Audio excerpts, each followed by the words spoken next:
Et bonjour à tous, bienvenue dans le QG, l'émission politique de Télé Grenoble. 45 minutes en tête-à-tête chaque semaine avec un élu du territoire. Aujourd'hui, je reçois Alain Carignon. Bonjour. Bonjour. Vous êtes élu d'opposition à la ville de Grenoble, conseiller métropolitain également.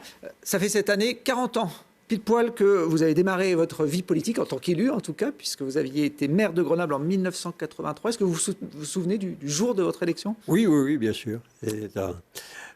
Oui, mais je me souviens de l'avant-veille.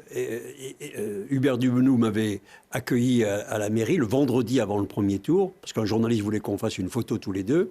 Il m'avait accompagné dans le hall et il m'avait montré au premier étage le petit bureau dans lequel il logerait l'opposition. Et il m'avait dit, vous aurez droit à une secrétaire. Voilà. Et c'est la dernière fois que j'ai vu mon adversaire, puisque 2 jours après, je le battais au premier tour. Je l'ai vu disparaître ensuite, parc Paul Mistral, marcher, repartir dans son appartement de la place Paul Mistral. Et c'est mon dernier contact avec lui. Hubert Dubenoux qui est décédé par la suite. C'était le 18 mars 1983, effectivement. Vous avez pris finalement le grand bureau au lieu du petit à l'époque. Vous avez ensuite exercé de nombreuses fonctions, président de département, député européen, ministre, pendant une dizaine d'années, jusqu'à cette condamnation en 96 pour corruption qui va mettre un coup d'arrêt à votre carrière. Il vous faudra 20 ans pour revenir un élu. Vous avez fait votre retour au conseil municipal de Grenoble en 2019, siège que vous occupez aujourd'hui en tant que chef de file de l'opposition. Toujours aussi motivé, 40 ans après, à vous investir dans la vie politique ? Oui, et puis surtout, chacun doit avoir beaucoup d'humilité avec le temps. Vous savez, le temps est le seul juge. Hein. Il remet chacun à sa place. C'est la sagesse de ce temps auquel je fais face. Et bien sûr, je conserve mon enthousiasme et ma passion pour Grenoble. Alors vous êtes un opposant déterminé, j'ai envie de dire, à la politique du maire actuel, Éric Piolle. Votre groupe a déposé cette semaine un recours auprès du tribunal administratif pour demander l'annulation du budget de la ville de Grenoble. Pourquoi cette démarche ? On demande l'annulation du budget, l'annulation de l'augmentation des taux, parce qu'il y a des règles qui imposent à une ville de ne pas augmenter plus qu'une moyenne du département. Ça, c'est les taux de taxes foncières. Explosion, et puis la vente de Grenoble Habitat, qui est quand même la vente du siècle, hein, c'est la vente des bijoux de famille pour alimenter le budget de l'année. Donc c'est dire la situation. On a une ville qui vend les bijoux de famille du siècle et augmente les impôts de 30% pour faire l'année. Ça résume la gestion Piolle. Alors sur l'augmentation des impôts, ça peut être contestable, ça peut être différemment apprécié par la population, mais ce n'est pas illégal pour une collectivité d'augmenter les impôts. On va dire que ça fait partie des outils qu'elle a à sa disposition. Oui, mais il y a des règles qui imposent à une collectivité de ne pas augmenter la taxe plus que la moyenne du département soustraite de ce que prélève déjà la métropole. C'est un des arguments. Et d'ailleurs, le tribunal administratif vient de faire savoir à notre avocat, Maître Aldeguer, qu'il acceptait la présomption d'urgence de notre référé et que celui-ci sera débattu le 3 mai prochain au tribunal administratif de Grenoble. Ça veut dire que la justice va se pencher sur votre recours en urgence ? En référé, accepter le référé d'urgence. Vous pensez que ça peut aboutir, cette procédure ? Après, en tout cas, nous, ce que nous avons décidé depuis le départ, c'est de défendre les Grenoblois, les défendre au sein du conseil municipal, qui se sont manifestés fortement, les défendre par tous les moyens à notre disposition. Pourquoi ? Parce que ce budget est totalement injuste. Il pèse sur des propriétaires. Il y a une inégalité de traitement. On fait peser sur une petite partie de la population grenobloise, qui n'est pas la plus riche, parce qu'il y a beaucoup de propriétaires pauvres, toute la fiscalité de la ville.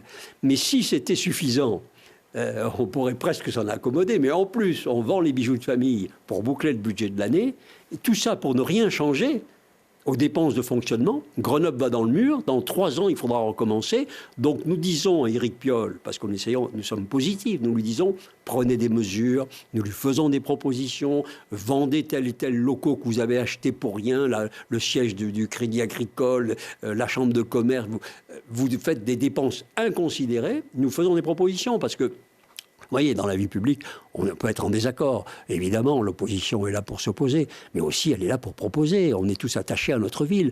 Il arrive qu'un maire pourrait trouver qu'il y a une idée parmi les 100 qu'exprime l'opposition qui est bonne. Alors, la Chambre de commerce, c'est la métropole qui... Non, c'est la ville de Grenoble qui a demandé la préemption. Alors, pour revenir sur cette hausse de taxe foncière, donc 25% avec le taux de l'État, on est au taux de 32%. C'est vrai que ça peut paraître beaucoup. Ça a d'ailleurs été l'objet d'un conseil municipal très animé il y a quelques jours. Mais la taxe n'avait pas augmenté depuis 2019. Donc, si on divise 25 par 14, on est finalement sur une augmentation d'1,5 par an depuis la dernière hausse de cette taxe. Vous ne payez pas vos impôts à Grenoble, vous, visiblement. Plus maintenant. Vous n'êtes pas pour 2009, j'ai l'augmentation, la dernière augmentation, donc ça fait 14 ans. Qu'est-ce qui se passe ? 2009, la municipalité d'Estaut augmente de 10% pour faire face à 13 ans de gestion avec les Verts. Ça fait 13 ans qu'en 2009, elle gère avec les Verts, premier bilan, plus 10. Grenoble devient la première de France des villes de plus de 100 000 habitants pour l'impôt, 2009. 2016, 2 ans après son élection, Éric Piolle est au bord de la faillite, parce que le dépôt de bilan, en matière de collectivité, ça s'appelle la mise sous tutelle. Il fait donc un plan de restructuration très rapide, fermeture de bibliothèques, etc. On connaît. Ça fait déjà du bruit. On est déjà au bord du dépôt de bilan, 2016. 2023, après avoir promis qu'il n'augmenterait pas les impôts, plus 30, plus vente de GEG, 30 millions, compagnie de chauffage, 11 millions, Grenoble Habitat, 37 millions. Les recettes du siècle, on va vendre ça qu'une fois. Avec ces recettes du siècle, la ville augmente les impôts de 30%. Pour faire le budget de l'année. Parce qu'une recette de ce type exceptionnelle, affectée au budget de l'année, ça indique, même si on n'est pas un grand spécialiste des finances, la situation de la ville. La ville est au bord de l'asphyxie. En sus, en parallèle, la dette est au maximum. L'impôt est au maximum, les dépenses de fonctionnement sont au maximum. C'est ce que nous avions dit, nous, aux élections municipales de 2020. Je rappelle que les journalistes comme vous souriez quand nous disions qu'il faut un Big Bang, il faut réorganiser la structure municipale, sinon on va dans le mur. Nous y sommes, et nous y serons à nouveau dans 3 ans, si on n'engage pas les réformes de structure dont Grenoble a besoin. Moi, vous savez, l'avantage, moi j'ai beaucoup d'inconvénients, mais j'ai un avantage, j'ai pas d'avenir personnel à préparer. J'ai pas de carrière devant moi à préserver. Je suis donc tout à fait libre. Je dis cela par conviction, par passion de la ville. Je suis en capacité, du fait de mon expérience, de voir ce qu'il y a à faire et de bâtir avec les Grenoblois un projet pour le faire. Je suis donc libre. Si ensuite les Grenoblois décident de continuer dans le mur, c'est leur droit. Mais moi, il est de mon devoir de leur proposer une alternative. Alors, ces bijoux de famille que vous évoquez, qui étaient effectivement des structures publiques appartenant à la ville de Grenoble, qui sont transférées à d'autres structures, notamment Grenoble Habitat, qui reste dans le giron du public avec la... Non, société privée. Non, société privée, c'est une filiale privée. Mais dont l'État est actionnaire. Oui, mais c'est une société privée de droit privé. Finalement, c'est pas ce que fait Éric Piolle, c'est pas un peu une politique de droite. Vous avez fait partie du gouvernement de Jacques Chirac en 1986, qui a eu un peu la même démarche de vendre les bijoux de famille de l'État à l'époque. Il y avait des chaînes de télévision comme TF1, il y avait Suez, il y avait des banques que l'État a vendues pour justement renflouer un peu les caisses. C'est une politique de panique, c'est la panique. Il paniquait, Chirac, à l'époque? Non, mais lui, il panique. Chirac, il faisait des économies de fonctionnement et il faisait de l'investissement. Nous, là, c'est la panique. La panique en Europe, parce que tout ça, c'est pour payer des frais de fonctionnement. La dette paye les frais de fonctionnement de la ville explosent. On a une absence de mutualisation avec la métro. Il y a 10% de plus de personnel à la métro et la masse salariale des communes n'a pas baissé. On est dans une gestion à la socialo-vert qui est folle, et qui va conduire probablement la métropole, elle également, à devoir augmenter ses impôts l'année prochaine. Donc parce qu'elle est arrivée à passer cette année, mais elle ne va pas pouvoir continuer. Je dis aux Grenoblois, je leur demande de regarder avec attention ces sujets. On ne peut pas entrer dans le détail, j'imagine, quand on est un citoyen, mais de regarder l'ensemble et de voir comment une ville peut vendre tous ses bijoux de famille dans un délai de temps aussi court, augmenter les impôts autant pour avoir des services publics aussi réduits, aussi mal faits. On connaît les problèmes de sécurité, on connaît les problèmes de propreté de la ville, on connaît le problème de ramassage des poubelles, on voit tout ce qui se passe. Comment la taxe sur les poubelles avait augmenté de 20% en 2019, je crois, ou 2017. Et on voit les résultats. Je veux dire qu'on a des impôts, des taxes qui augmentent considérablement, des services de moins en moins efficients, efficaces, et une ville totalement asphyxiée. Techniquement, si jamais votre recours aboutit et que le budget de la ville de Grenoble est annulé, comment ça se passe? Il faut que ce serait l'idéal, parce que ça contraindrait Éric Piolle à refaire son budget. Il peut refaire le même. Il ne peut pas refaire le même, parce que s'il perdait la recette de 37 millions d'euros de Grenoble Habitat, il ne peut pas refaire le même. Il faut qu'il revoie. Et s'il perdait sur le thème de l'augmentation des taux est trop importante par rapport à la moyenne départementale, il faudrait qu'il réduise l'augmentation des taux. Et donc, cela nous permettrait de revenir avec les propositions que nous avons faites au conseil municipal, et il a voulu en retenir aucune, pour proposer des alternatives, parce qu'il y a heureusement des alternatives. On n'est pas obligé de continuer à faire des dépenses de fonctionnement. On peut trouver des ressources, on peut répartir les locaux. Regardez, j'ai parlé de l'achat du Crédit Agricole, du siège, qui a coûté 8 millions, puis ensuite ça a doublé. On est passé à 15 millions avec la remise aux normes des locaux. Regardez le siège de la métropole, 80 millions d'euros, alors que vous avez des locaux vides qui appartiennent à la collectivité dans toute la ville. Partout, il y a des centaines de mètres carrés de bureaux qui appartiennent aux collectivités. Il y a dans les quartiers des HLM que les habitants ne veulent plus occuper, qui sont vides. On pourrait les occuper par des activités de façon à avoir une mixité d'usage, à rétablir un peu de sécurité, de présence dans ces quartiers défavorisés. Il y a vraiment une autre organisation de la cité à faire qui soit à la fois plus sociale, plus solidaire, plus équilibrante pour les quartiers et en même temps économe des deniers publics. Et ça, ils ne savent pas ou Éric Piolle ne veut pas le faire. Vous aviez proposé, si je me souviens bien, pendant votre campagne, de délocaliser la mairie de Grenoble justement dans le quartier de la Villeneuve. Ça, c'est une solution qui vous paraît... Il y a des HLM. Aujourd'hui, vous avez beaucoup de HLM qui ne trouvent plus preneurs. Énormément. Dans les quartiers, il y a beaucoup de personnes qui ils sont refusés, en réalité. Donc, l'inconvénient de ces refus, c'est qu'après, puisque tout le monde refuse, on va loger des personnes très en difficulté. Ou alors des primo-arrivants africains ou de l'Est. Et donc, on dégrade les quartiers, on les ghettoise. Pour stopper cette spirale, je pense que l'idée de mettre des services, des bureaux dans les logements refusés permettrait de rééquilibrer les quartiers, de répartir nos services, puis s'organiser avec le télétravail. Construire un siège de 80 millions d'euros aujourd'hui, boulevard Jean-Pin. Ça, c'est pour la métropole. Ouais. Voilà. Enfin, c'est absurde. À l'heure du télétravail, de la réorganisation du travail, un siège qui sera trop petit, je crois, quand il sera achevé. C'est vraiment, on est là dans une politique qui est celle du passé, la politique d'avant-hier.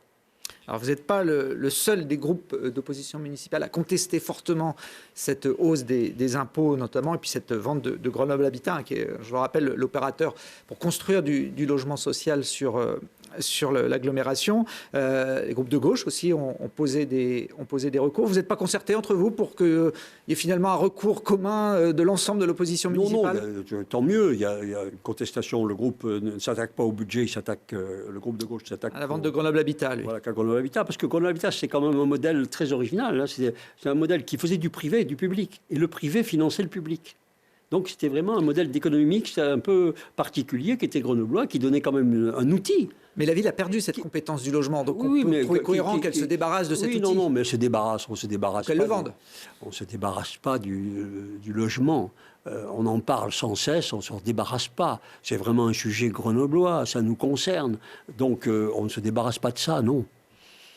Alors même au sein de la majorité d'Éric Piolle, il y a eu quelques voix qui ont apporté un bémol, en tout cas cette volonté d'augmenter les impôts. C'était le cas de 7 élus de sa majorité qui ont pour autant voté, on va dire en solidarité, cette hausse des impôts, même s'ils s'étaient exprimés contre. Ils ont été mal remerciés puisqu'ils ont été débarqués, en tout cas du groupe de la majorité, quelques jours après. Ces frondeurs, ces 7 frondeurs Pascal Clouer, Maxence Salotto, Amel Zenati, Hakim Sabri, Barbara Schumann, Laure Masson et Anouch Agobian, qu'on voit sur ces images lors d'une conférence de presse qu'ils ont donnée quelques jours après leur exclusion du groupe de la majorité. Vous avez été surpris de cette pratique, ou on va dire que c'est la règle, quand on n'est pas solidaire en politique, on change de camp, on sort du groupe? Oh, j'ai jamais vu ça. J'ai jamais vu un maire qui virait 3 adjoints au maire, un vice-président de la métropole, brutalement, comme l'a fait Éric Piolle. C'est un sectarisme infini pour des gens qui ont voté le budget, Quand on ne vote pas le budget, ça peut se discuter. Mais même quand ça se discute, on ne procède pas d'une façon aussi brutale. Non, mais dans son fonctionnement, je crois que tous ses conseillers l'ont reconnu. Je crois que son conseiller démissionnaire, Enzo Le Sourd, l'a reconnu aussi. Éric Piolle est d'une brutalité considérable. Il a été, à toutes ces étapes de sa façon de sa gouvernance, a été brutal à l'égard des personnes. Il est en procès avec son principal conseiller, donc Enzo Le Sourd. Ça se règle devant les tribunaux, et c'est le contribuable qui paye le conflit entre lui et celui qui a organisé, soutenu sa campagne présidentielle. Vous savez, cette chevauchée fantastique. Donc, on est là dans une situation de Grenoble qui devient insupportable. Cette majorité, elle va avoir de plus en plus de mal à durer. Ceux qui ont voté cette augmentation d'impôts, y compris les 7, et qui savent que c'est une trahison des engagements pris devant les électeurs, ils ne peuvent pas se sentir bien, en conscience, devant les Grenoblois. Éric Piolle avait réaffirmé que nous n'augmentons pas les impôts. Il l'avait dit en 2014, il avait été clair en 2000... Si, c'est incroyable. Ah, Vous n'étiez pas au débat de France Bleu, Isère, où on lui a posé la question, il a dit qu'il n'y aurait pas d'augmentation d'impôts. Donc, non, il l'a répété. Donc, c'est une trahison de ses engagements. Et tous ceux qui ont voté cette trahison doivent se sentir mal, parce qu'ils comprennent bien surtout que ça ne sert à rien, ça ne résout rien. Grenoble, structurellement, est une ville qui est vouée à être mise sous tutelle ou en faillite si elle ne se réforme pas. Alors, on verra ce que donne la suite de ces 7 élus qui sont maintenant un peu apatrides. Est-ce qu'ils formeront leur propre groupe au sein du conseil municipal? Auquel cas, vous ne seriez plus le principal groupe d'opposition. Vous êtes 6, vous, aujourd'hui. Eux seraient 7. Ils prendraient le leadership. Écoutez, si Éric Piolle renforce l'opposition, on peut au moins le remercier de cela.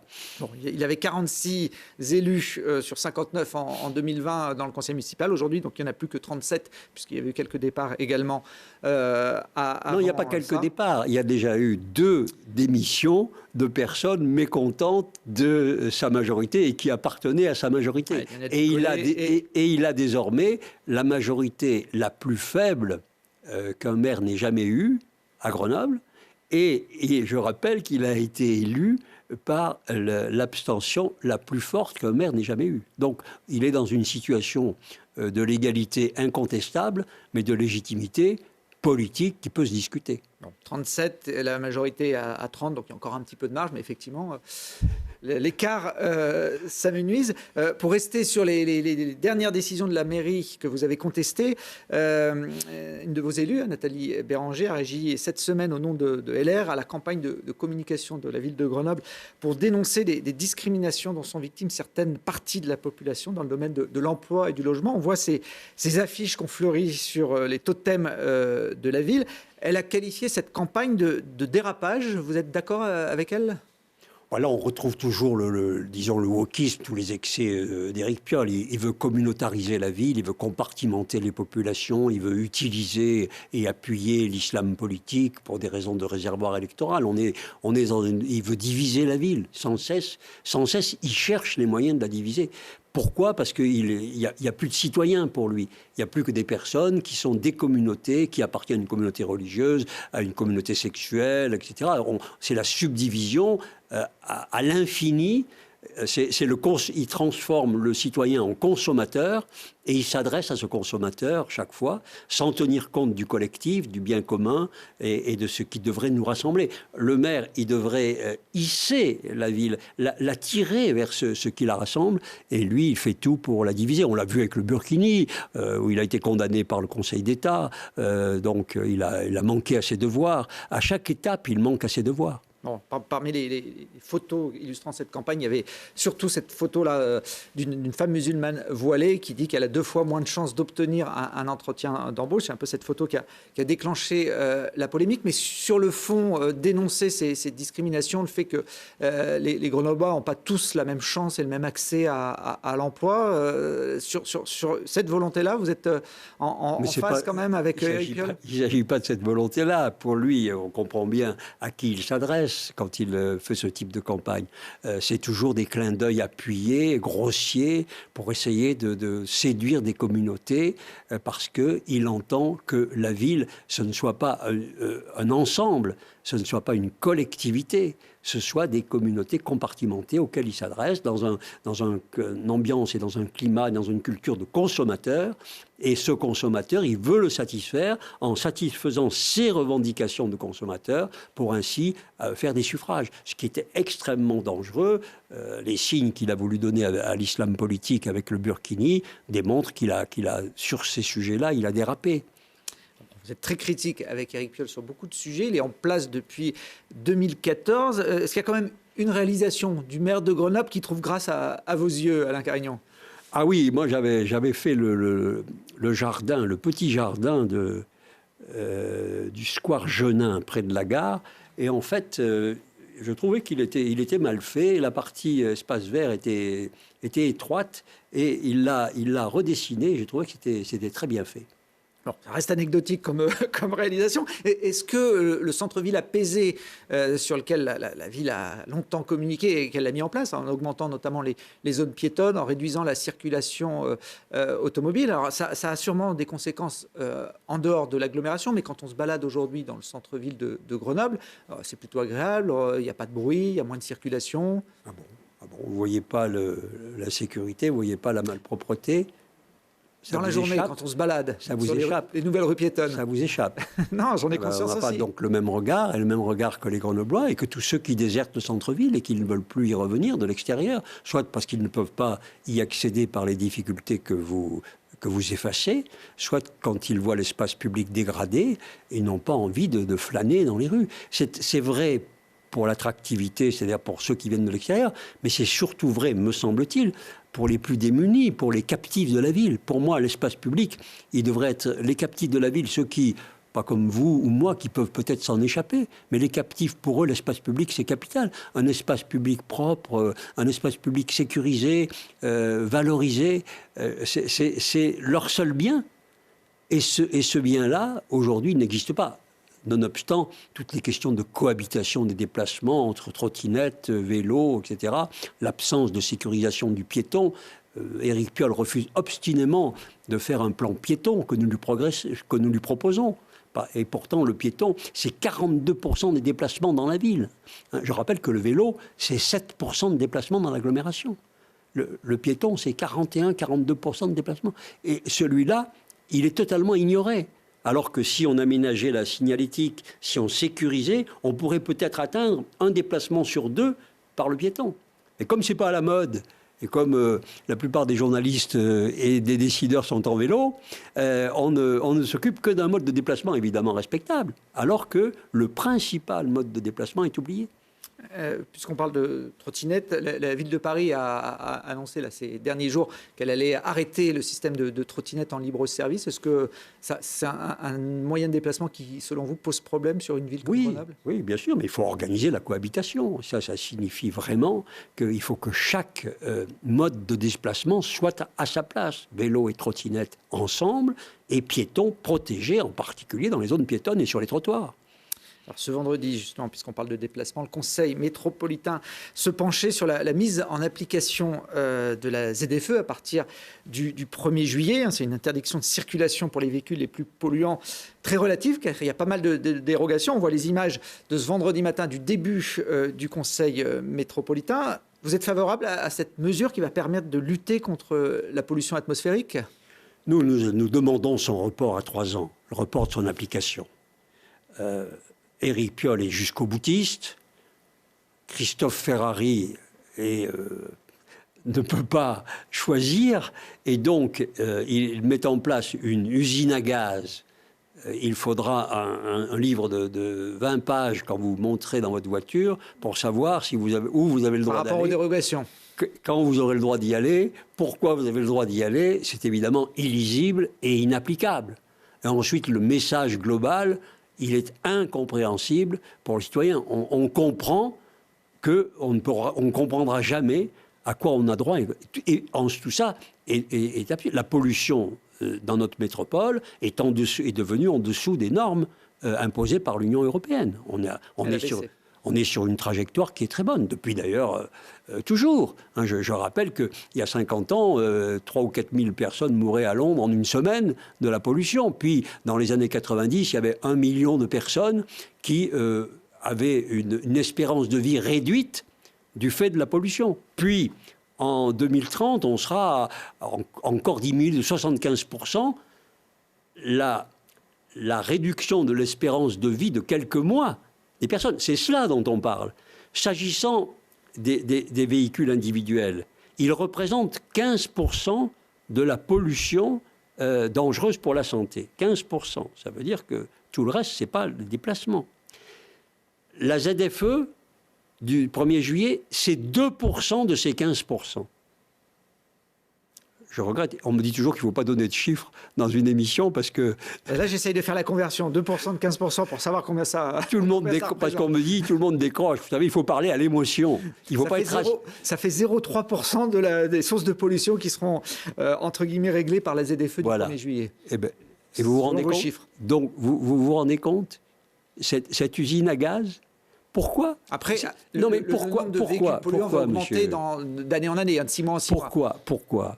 Parce qu'on est toujours avec les Verts dans le même système. Ils ont fait la même chose pour le nucléaire. 80% des gens étaient contre le nucléaire il y a 20 ans parce qu'il y avait la campagne des Verts. Ils obtenaient de François Hollande d'entrer au gouvernement à condition qu'on ferme les centrales. Tout ça était à la mode et personne n'entrait dans le détail. On a eu les périodes des Verts où on a eu les pluies acides, les forêts avaient été détruites par les pluies acides, puis ça a disparu. On a eu le trou de la couche d'ozone. Il règne par la peur. Ils imposent la peur, qui est très dangereuse parce que ça crée chez les jeunes une anxiété considérable. Ils vivent sur la peur et leur suffrage naît de la peur. Leur fonds électoral, leur fonds de commerce, c'est la peur. Aujourd'hui, si on analyse sérieusement ces questions de pollution de l'air qu'il faut réduire, incontestablement, ce n'est pas par ces méthodes-là. La trajectoire va dans le bon sens, il faut la poursuivre avec l'adaptation des personnes. Le moteur diesel qui obtient un critère 2, c'est-à-dire qui normalement peut circuler partout. Le diesel est interdit. Quelle est la logique? Donc, si vous voulez, sur tous ces sujets-là, les Verts ont réussi à imposer une culture, une idéologie dominante dans laquelle tout le monde fonce en essayant pour la métropole d'éviter les excès et aboutissent à ce que le citoyen soit complètement perdu et oublié. Bon, alors là, pour le coup, sur la loi de la ZFE, c'est Emmanuel Macron, son gouvernement, qui a mis en place on peut faire ce que nous voulons ici. Qui a pris cette loi et après aux collectivités locales d'adapter ou pas le dispositif. Là, il va être adapté de façon effectivement un peu complexe pour les utilisateurs, puisqu'il y aura des horaires, il y aura des dérogations, il y aura des formulaires éventuellement à remplir suivant des cas de figure assez précis. Bon, on verra comment ça marche une fois que ce sera en application à partir du 1er juillet. Pour vous, ce sera un coup d'épée dans l'eau. Ridicule. Ou ça sera pas appliqué, j'imagine. Bon, en tout cas, cette mise en place de la ZFE laisse pas indifférent. Il y a un collectif anti-ZFE qui vient de se créer à Grenoble. Ils donnaient une conférence de presse cette semaine. On écoute leur porte-parole qui dénonce notamment les aides qui vont être apportées aux particuliers pour changer leurs véhicules polluants. Nous, on a une prise d'opposition qui est assez simple sur ces ZFE critères. On insiste bien là-dessus, les critères qui n'attaquent que la motorisation et l'âge du véhicule, donc qui ne touchent que les populations les plus pauvres. Nous, c'est les riches polluent, les pauvres trinquent, ça c'est non.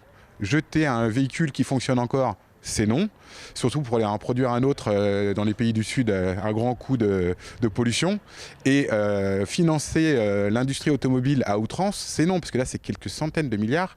qui vont s'évaporer dans ce renouvellement forcé. Puis aujourd'hui, si on renouvelle un quart du parc de véhicules français à coût de 20 000 € la voiture même d'occasion, on obtient plusieurs centaines de milliards qui seront donnés à l'industrie automobile sur 3 ans. C'est autant d'argent qu'on n'aura pas pour l'hôpital, qu'on n'aura pas pour l'éducation et qu'on n'aura pas pour le développement et la gratuité des transports en commun. Ça, c'est un truc...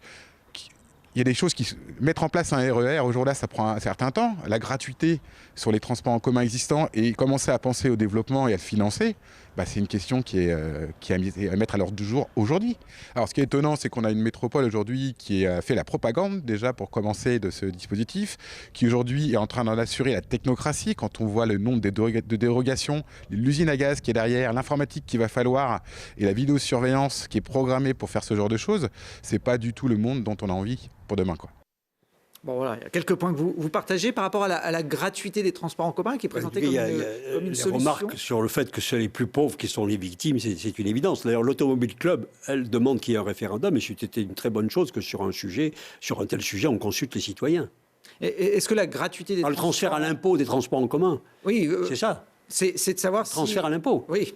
En tout cas, c'est une c'est le transfert à l'impôt. Il n'y a pas de gratuité. Il faudrait que quelqu'un les paye. Si je vous suis bien... Non, vous parlez de gratuité. Oui. Non, mais c'est pas grave. C'est le transfert à l'impôt. C'est la collectivité qui c'est le transfert à l'impôt. Payer les... Ça s'appelle le transfert à l'impôt. Vous n'êtes pas favorable à cette... Non, mais aujourd'hui...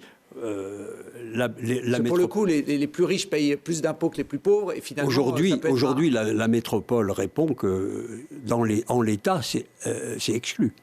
C'est trop cher, en tout cas. Mais certaines villes ont le transfert. Oui, mais ça n'a rien à voir. Je veux dire, les réseaux de Montpellier ou de Dunkerque n'ont rien à voir. L'opposant évoque le RER métropolitain, qui est un sujet qui est sorti dans l'actualité grenobloise ces derniers mois. Vous y croyez, vous, à ce projet qui permettrait de cadencer des trains sur un rythme régulier pour développer leur utilisation autour de l'agglomération ? Oui, bien sûr. En 2035, il n'y a pas de problème. Mais enfin, quel retard. Quel retard. Notre métropole est la seule à ne pas avoir de ligne à grande vitesse entre Lyon et Grenoble. Si on avait une ligne à grande vitesse, on aurait des TER rapides sur la ligne Grenoble-Lyon. Pourquoi on ne les a pas ? Parce qu'on a les TGV qui encombrent. C'est ça le véritable problème. Et si on avait des TER rapides, fréquents, réguliers sur la ligne Grenoble-Lyon, on aurait le problème résolu. Une grande partie du problème résolu. C'est l'absence de ligne à grande vitesse qui a été et qui est aujourd'hui un très gros handicap et qui contraint de passer à côté et de trouver d'autres formules dont on n'est absolument pas certain d'obtenir les financements dans les 15 années qui viennent. Et dans le plan d'urbanisme de la métropole, on n'a jamais prévu, et on ne veut pas le prévoir, du grand SCOT de l'Isère, une éventuelle ligne à grande vitesse qui nous permettrait de libérer cette ligne existante pour les transports domicile-travail. Après, ce n'est pas une décision qui dépend uniquement de la métropole, de créer une ligne à grande vitesse entre Grenoble... Ah oui, alors comment on fait les autres ? Je ne sais pas, ils ont peut-être été... Toulouse, Bordeaux... Ils avaient peut-être des relais nationaux. Comment vont-ils ? Toulouse, qui viennent encore obtenir des investissements. Oui, mais Bordeaux. Ils ont réussi à les obtenir, mais ce n'est pas eux qui étaient à la manœuvre. Et alors pourquoi nous, on ne les obtient pas ? Ça dépend de qui ? Ça dépend effectivement des élus du territoire, de leur réseau, de leur influence. Voilà. Donc vous reconnaissez vous-même... l'importance que peut donner aussi l'État aux différentes villes et aux différents territoires. Vous constatez vous-même qu'ils n'ont pas d'influence et qu'ils ne savent pas et qu'ils ne peuvent pas défendre leur territoire comme le font Toulouse, Nice, y compris Bordeaux, qui chaque fois qu'il y a des plans de relance ont un dossier prêt qui fait qu'ils bénéficient du plan de relance et que nous sommes toujours à côté. Donc il y a effectivement un problème de gouvernance et de leadership. Bon, pour finir sur le volet des transports, je voulais votre avis sur un autre moyen qui est dans les tuyaux et dans les cartons même, qui est en train de sortir des cartons depuis des années, c'est le câble entre Saint-Martin-le-Vinoux et Fontaine, un projet qui avait été voulu à l'époque par Éric Piolle et son équipe, qui devrait voir le jour normalement, si on en tient on s'en tient aux dernières informations, en 2025, donc très, très rapidement pour le début des travaux. Qu'est-ce que vous en pensez de ce projet ? Ce projet a du plomb dans l'aile, parce qu'il a effectivement un niveau d'urbanisme qui a été refusé sur la commune de Sassenage, qui donc va réduire ses possibilités, son impact. Donc il faut, je pense, attendre la commission d'enquête pour voir son résultat. Il est vrai que les vrais sujets de déplacement ne sont pas abordés, quoi. Il eût fallu faire Vorep-Crawl, c'est ça le problème. Il faut pouvoir traverser l'agglomération. Et c'est pour ça que nous avions proposé un autre système, le monorail, qui nous aurait permis d'obtenir des financements d'État, d'Europe exceptionnels, qui nous aurait peut-être permis comme l'a fait la région parisienne, d'augmenter la taxe transport. Quand on a une nouvelle perspective exceptionnelle, on peut obtenir des financements nouveaux, des modifications, etc. Mais là, pardon, mais la liaison Saint-Martin-le-Vigneux-Sassenage est extrêmement sympathique, mais elle n'est pas à la hauteur et à la dimension des problématiques de la métropole. Bon, on verra comment évolue ce sujet. Éric Piolle ne le soutient plus forcément aujourd'hui, donc c'est aussi un enjeu conflictuel au sein de la majorité métropolitaine. Puisqu'on parle d'Éric Piolle, vous savez quel point commun il a avec Emmanuel Macron ? Eh bien, ils sont tous les deux sur leur dernier mandat. Ils ne pourront pas se représenter en ce qui concerne Emmanuel Macron. Et puis Éric Piolle lui a annoncé depuis longtemps qu'il ne referait pas un troisième mandat de maire. Ça veut dire qu'il y aura forcément un nouveau maire de Grenoble en 2026 et puis un nouveau président de la République en 2027. Est-ce que vous serez candidat au municipal à Grenoble en 2026, Alain Carignan ? La question ne se pose évidemment pas aujourd'hui, mais ce que je peux vous dire, ce que je vous l'ai dit d'ailleurs, c'est que, comment vous dire, moi je conserve la passion de cette ville intacte. Je sais qu'elle va dans le mur, malheureusement, et je ne peux pas l'accepter, rester les bras ballants et ne rien faire. Je n'ai aucun avenir personnel à préparer, j'ai aucune carrière d'avenir aménagée, et je pense qu'il faut, dans la phase qui va intervenir, il va falloir du courage et de l'expérience pour que nous fassions, avec tous les Grenoblois, repartir la ville, lui permettre de répondre à nouveau aux défis de son avenir, la préparer avec tous les atouts dont elle dispose déjà, qui sont extrêmement forts. Et ça, cette alternative-là, effectivement, j'y crois.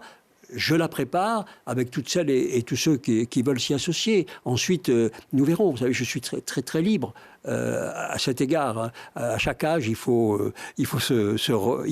apprendre à vivre à nouveau. À chaque étape de sa vie, il faut réapprendre. C'est le sens de la vie. Et moi, je suis ouvert à ce sens de la vie et j'attends ce que les échéances préparent et vont m'annoncer. Bon, c'est dans moins de 3 ans quand même, c'est municipal. Ça se prépare un petit peu. J'ai vu qu'il y avait des associations comme pour Grenoble Demain qui ont vu le jour ces derniers temps et qui ont vocation à soutenir, j'imagine, une campagne municipale à droite. On voit mal, à part vous, qui pourrait incarner une campagne à droite pour les municipales à Grenoble quand même aujourd'hui. Vous savez, la question pour moi, c'est à quoi ça sert de gagner pour gagner. Moi, ça ne m'intéresse pas. Il n'y a aucun. Pour moi, c'est qu'est-ce qu'on propose de faire et qui peut faire. Si quelqu'un me dit que ce qu'il peut faire, comment il va le faire, parce qu'aujourd'hui, tous les positionnements que je vois, c'est des positionnements classiques. On va essayer de passer à travers les gouttes, de ne pas vraiment révéler la situation de Grenoble aux Grenoblois, de façon à essayer d'être élu sur une campagne milieu de fleuve. On connaît les termes habituels. Je ne suis pas dans cet état d'esprit. Je suis dans un état d'esprit de responsabilité et de vérité à l'égard des Grenoblois. Je leur dis, votre ville est en danger. Vous le voyez cette année avec l'augmentation d'impôts catastrophique, la vente de tout ce que nous avons. Vous voyez la situation exacte de la ville. Il va falloir trouver des modules différents, des orientations différentes, des restructurations. Sinon, ce que vous subissez aujourd'hui, vous continuerez à le subir et ça s'aggravera. Donc, c'est la vérité. Et cette vérité-là, quand on a dépassé tout ce que j'ai dépassé, c'est très, très facile et très aisé de la porter. Il faut quand même, dans ces élections municipales, qu'un candidat incarne un programme, un projet, et c'est la règle, hein, on vote pour une tête de liste. Olivier Véran ferait un bon candidat, un bon maire pour une ville comme Grenoble, selon vous ? Je répète, c'est pourquoi faire ? Il aurait sûrement des idées, des projets. La question, c'est pourquoi faire et comment faire. Est-ce que nous avons une analyse commune d'abord de la situation réelle de la ville ? Et à partir de cette situation réelle, qu'est-ce qu'on fait ? Tout le reste, c'est de la politique politicienne. Bon, dans l'actu de la semaine, à Grenoble, il y avait la 11e manifestation contre la réforme des retraites. Il y avait encore beaucoup de monde dans les rues de la capitale des Alpes jeudi, 10 000 personnes selon la police, 26 000 selon les manifestants. Une mobilisation en baisse mais qui reste forte après plus de 2 mois de mouvement social. Vous êtes surpris de la ténacité justement des opposants à cette réforme des retraites ici, chez nous en Isère ? Non, c'est la vigueur de la démocratie sociale, c'est aussi la vigueur de la démocratie tout court. Hein. On a un débat, il y a chez les Français, une partie des Français très importante, un refus de cette augmentation de l'âge de la retraite. Hein, et puis, voilà, c'est ce débat, c'est logique qu'il ait lieu. Vous êtes favorable à cette réforme des retraites, le report de l'âge légal ? Ma position est la suivante. Notre pays, c'est un peu comme Grenoble. Il distribue sur la dette. C'est-à-dire que toute notre solidarité est payée par la dette. Aujourd'hui, notre pays, il produit 37% de ce qu'il consomme. Tout le reste, il achète à l'extérieur. Et donc, voilà la situation du pays. Ceux qui pensent qu'en travaillant de moins en moins, en produisant de moins en moins, on va pouvoir assurer de plus en plus de solidarité et de revenus, sont des démagogues, ceux qui expriment cela. Voilà ce que je pense. Et à un moment ou à un autre, cette vérité-là apparaîtra. Et quand elle apparaîtra, ce sont les plus modestes, comme toujours, qui en seront les victimes. Parce que le jour où il va falloir payer la note des 3 000 milliards de dettes qui va continuer à augmenter, sur laquelle on finance, des 7 points de plus que nous distribuons, de solidarité que nous distribuons par rapport aux autres pays européens, soit 180 milliards de plus par an nous distribuons que l'Allemagne, par exemple, que nous ne produisons pas, eh bien, un jour ou l'autre, ces données-là arriveront et un gouvernement, quel qu'il soit, pris le dos au mur, sera obligé de prendre des décisions beaucoup plus difficiles. Voilà la vérité, la réalité du pays. Alors, ensuite, le débat peut avoir lieu sur tous ces sujets, mais tant qu'on continuera à l'ignorer, la démagogie pourra continuer à s'exprimer et les Français pourront continuer à être trompés.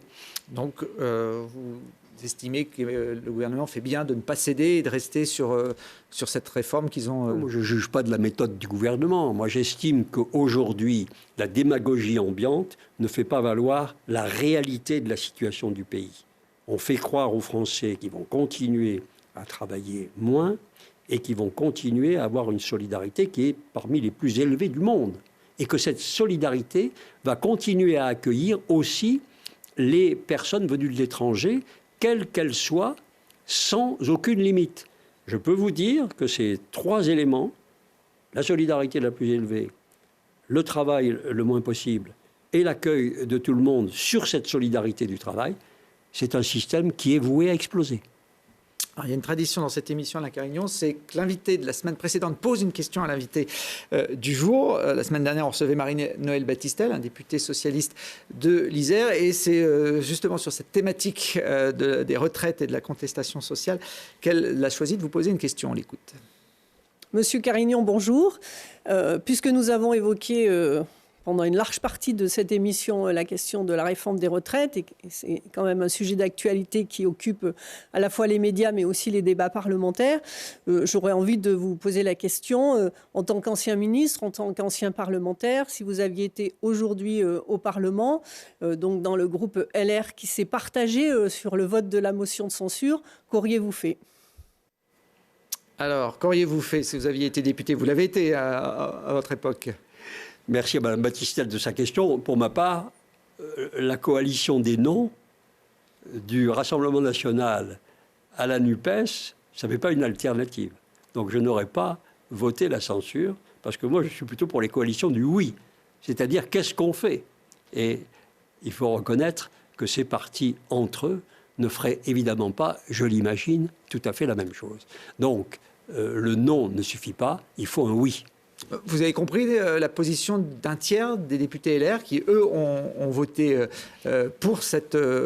C'est un vote en conscience, chacun selon sa conscience. Je vous dis quelle est la mienne.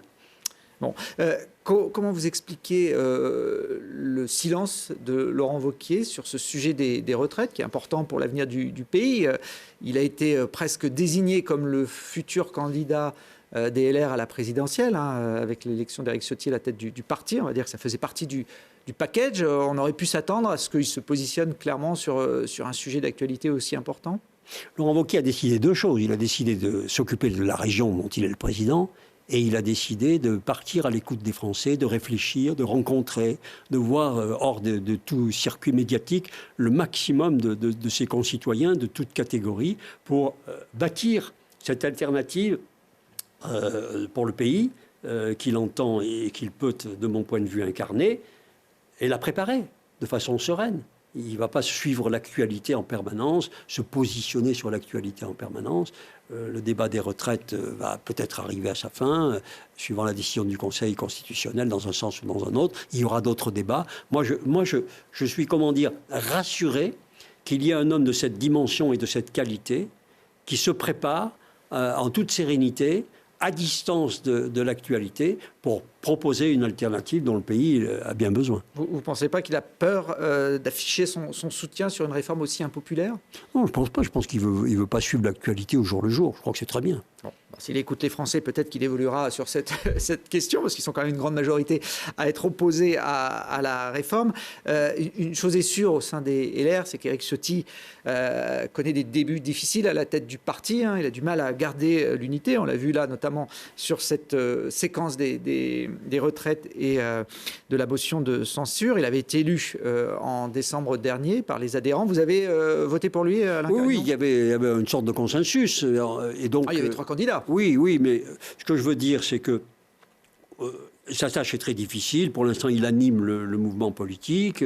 Il essaie de rassembler les différentes tendances qui sont, comme vous l'avez dit, à juste titre, opposées. Mais je pense que tant que le mouvement n'aura pas une incarnation pour une alternative, il sera dans cette situation. Donc, laissons du temps au temps. C'était Laurent Wauquiez qui fait partie de l'incarnation proposée par Éric Ciotti. On a le temps. Un tandem, ça vient vite. Vous êtes pressé. Mais... Non, mais bon, j'aime bien me projeter sur l'avenir. D'ailleurs, certains à droite, comme Rachida Dati, Copé ou même Nicolas Sarkozy, pour la suite du mandat d'Emmanuel Macron, réclament un accord gouvernemental entre LR et justement Macron. Ce ne serait pas le plus simple, finalement, pour faciliter les 4 années qui restent ? Non, mais ça, c'est le rôle du président de la République, de savoir s'il veut constituer une majorité différente en appelant... oui, mais il faut aussi vouloir intégrer en appelant un républicain à Matignon. Mais dans ce cas-là, il faut appeler quelqu'un qui est le représentant. Et c'est pas du débauchage. Et puis c'est un contrat de majorité différent qu'il faut bâtir. Ça, c'est le rôle, c'est la tâche, c'est la mission du président de la République. Visiblement, il ne semble pas le vouloir. Donc la question ne se pose pas. Bon, il n'y a pas que les retraites qui ont poussé les Isérois à manifester ces derniers jours. Le week-end dernier, ils étaient un petit millier à défiler dans les rues de Crolles pour dénoncer la consommation d'eau jugée excessive des entreprises de la microélectronique, que sont ST et Soitec. On voit ces manifestants. Alors de l'eau, il y en avait ce jour-là puisqu'il pleuvait grâce à ces images de France 3 Alpes. ST consomme autant d'eau que toute la ville de Grenoble. Ça paraît assez fou, c'est 5 piscines, plus de 5 piscines olympiques par jour. Ils ont raison aujourd'hui, ces manifestants, de dénoncer le fonctionnement de ces sites industriels ? Non, d'abord, bien sûr qu'il faut réguler et ST, Soitec mettent en place des systèmes de récupération, font des innovations pour améliorer la situation en matière de consommation d'eau, de façon à la préserver, parce que c'est une ressource extrêmement précieuse. Mais la souveraineté industrielle, c'est capital. Oui, mais l'arbitrage se fait souvent... Non, mais la souveraineté industrielle, vous trouvez qu'on a beaucoup arbitré pour la souveraineté industrielle dans la France ces 20 dernières années ? Là, il y a le conflit entre la préservation de nos ressources et puis la souveraineté industrielle. ST Micro, c'est une filière à 15 000 emplois. Quand j'ai obtenu l'implantation en 92 de ST Micro, comme président du département, à Crolles, je me suis battu contre l'Italie pour qu'ils viennent ici, alors que le PDG de ST était italien. C'était une bataille épique dont je me souviens. C'est une filière à 15 000 emplois. Et puis pour la souveraineté des microprocesseurs, vous voulez que la France abandonne aussi cela après avoir abandonné le nucléaire. Moi je veux rien, c'est les manifestants après avoir abandonné tous les secteurs industriels qui nous ont échappé, vous voulez qu'on dépende des autres totalement ? C'est ça la situation ? La France va être dépendante pour son énergie alors qu'elle était exportatrice. L'année dernière, pour la première fois, elle est devenue importatrice de produits agricoles, alors qu'elle était exportatrice. Et donc, effectivement, la ressource en eau est un bien extrêmement précieux. Et je suis persuadé que les industriels, on va leur demander ou leur imposer, ou eux-mêmes, ils vont prendre des mesures qui vont permettre de recycler l'eau, de la récupérer pour limiter les consommations. Mais il y a toujours, derrière ces campagnes, une absence complète de raisonnement sur les implications en matière de ressources, alors là, d'emploi, de ressources économiques et de souveraineté. Quand on sera totalement dépendant des autres, je veux dire que même l'eau, on sera menacé, même pour l'eau. Bon, il y avait des maraîchers dans cette manifestation. Bien sûr. Qui dénonçaient le fait qu'eux, on leur restreint leur consommation de l'été notamment, et que la grosse boîte à côté peut faire sa production sans bien sûr qu'il faut réguler, bien sûr qu'il faut organiser, bien sûr qu'il faut récupérer, c'est une évidence. Mais attention à ne pas remettre en cause les éléments de souveraineté industrielle, le peu qui nous reste, et qui est quand même les 15 000 emplois de la métropole. Bon. On aura dans la prochaine émission à votre place, Alain Carignon, quelqu'un qui connaît bien aussi ce problème, puisqu'elle a été ministre de la Recherche sous le gouvernement de François Hollande à l'époque. C'est Geneviève Fioraso, qui est un peu retirée aujourd'hui de la vie politique, en tout cas elle n'a plus de mandat, mais qui, j'imagine, a toujours un œil attentif sur ce qui se passe ici, sur son territoire, dans le bassin grenoblois. Vous l'aviez d'ailleurs affronté en 2007, je crois, pour le poste de député sur la première circonscription de Grenoble. Je vais vous demander de lui poser une question, elle vous répondra la prochaine fois. Oui, mais bonjour Geneviève Fioraso. On vient de parler de Soitec, de ST Micro, des sujets, des dossiers que vous connaissez bien. Depuis les années 50, Grenoble a été pionnière avec l'arrivée du CEA, puis l'Institut Lollangevin, le synchrotron, et donc les industries d'aujourd'hui. Alors, l'écosystème grenoblois a profité de ces grands équipements, il a prospéré avec derrière toutes les PME, les inventeurs.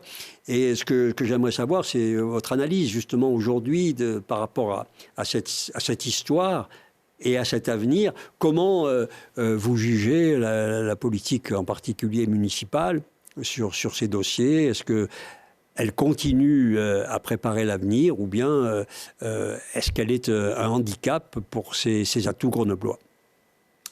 Eh bien, merci Alain Carignon. Geneviève Fioraso vous répondra, non pas la semaine prochaine, mais dans 15 jours, dans le QG politique, le vendredi 21h15, samedi 13h et dimanche 19h. Et puis je note la date du 3 mai, qui sera la date pour le tribunal administratif qui étudiera le recours que vous avez déposé contre le budget de la ville de Grenoble en 2023. Merci d'être venu en tout cas sur ce plateau. Avec plaisir.